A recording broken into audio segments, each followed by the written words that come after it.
రైతు సోదరులకు స్వాగతం.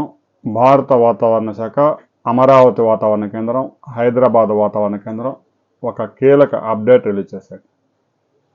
రాబోయే 48 గంటల పాటు తెలంగాణలోని 13 జిల్లాల్లో, ఆంధ్రప్రదేశ్లోని 9 జిల్లాల్లో ఒక మోస్తరు నుంచి చాలా ప్రాంతాల్లో భారీ నుంచి అతి భారీ వర్షాలు నమోదయ్యే అవకాశం ఉంది.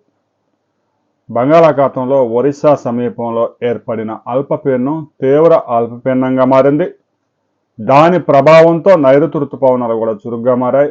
ఇప్పటికే కొనసాగుతున్న ఆవర్తనం ప్రభావంతో తెలంగాణలోని మెదక్, కామారెడ్డి, హైదరాబాద్, సంగారెడ్డి, ఖమ్మం, వరంగల్, ఆదిలాబాదు, నిజామాబాదు ఈ జిల్లాల్లో భారీ నుంచి అతి భారీ వర్షాలు, ఇక ఉమ్మడి నల్గొండ, మహబూబ్ నగర్ ఈ జిల్లాల్లో మోస్తరు నుంచి అక్కడక్కడ భారీ వర్షాలు నమోదయ్యే అవకాశం ఉంది. 24 గంటల్లోనే కామారెడ్డిలో 33 సెంటీమీటర్ల కుండపోత వర్షం నమోదైంది. జమ్మూ కాశ్మీర్లో ఇటీవల మనం చదువుకున్న క్లౌడ్ బరస్ట్, కుండపోత, మేఘానికి చిల్లు పడినట్టుగా వర్షాలు పడడంతో మెతుకు సీమ మెదక్లో కూడా వరదలు వచ్చాయి.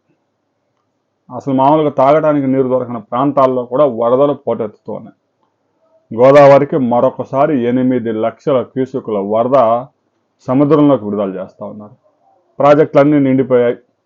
ఒకవైపు శబరి, మంజీరా పొంగి ప్రవహిస్తూ ఉన్నాయి. పెద్ద ఎత్తున వరద గోదావరికి రావడంతో 3వ ప్రమాద నెంబర్ హెచ్చరిక కూడా జారీ చేశారు. ఇక దాన్ని 2, 1 ప్రమాద హెచ్చరికలు మార్చే అవకాశం ఉంది. ఇక కృష్ణానది కూడా పెద్ద ఎత్తున వరద వస్తూ ఉంది. శ్రీశైలం ప్రాజెక్టులో 10 గేట్లు లిఫ్ట్ చేసి 5 లక్షల క్యూసెక్కుల వరద నాగార్జున సాగర్కి రిలీజ్ చేశారు. నాగార్జున సాగర్ నుంచి కూడా 26 గేట్లు ఎత్తేసి పులిచింతలకు రిలీజ్ చేశారు. పులిచింతల నుంచి ప్రకాశం బ్యారేజీకి చేరుతా ఉంది. ప్రకాశం బ్యారేజీ దగ్గర కూడా 70 గేట్లు లిఫ్ట్ చేసి 5,60,000 క్యూసెక్కుల వరదను సముద్రంలోకి రిలీజ్ చేస్తూ ఉన్నారు. రైతుల్ని, ముఖ్యంగా లంక గ్రామాల రైతుల్ని రాష్ట్ర ప్రభుత్వం అలర్ట్ జారీ చేసింది, హెచ్చరికలు జారీ చేసింది. వరద ఒక్కసారిగా పెరుగుతూ ఉంది. లంక గ్రామాలు, ముఖ్యంగా కృష్ణానదిలో లంక గ్రామాల ప్రజలు అలర్ట్గా ఉండాలని హెచ్చరికలు జారీ చేశారు.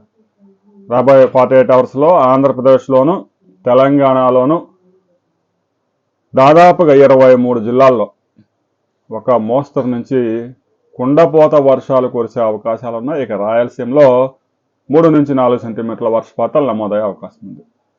గడిచిన 24 గంటల్లో మీ ప్రాంతంలో ఎంత వర్షపాతం పడింది అనే వివరాలని కామెంట్ చేయండి. మీరు ఏ ప్రాంతం నుంచి అనే విషయాన్ని కూడా తప్పనిసరిగా కామెంట్ చేయండి.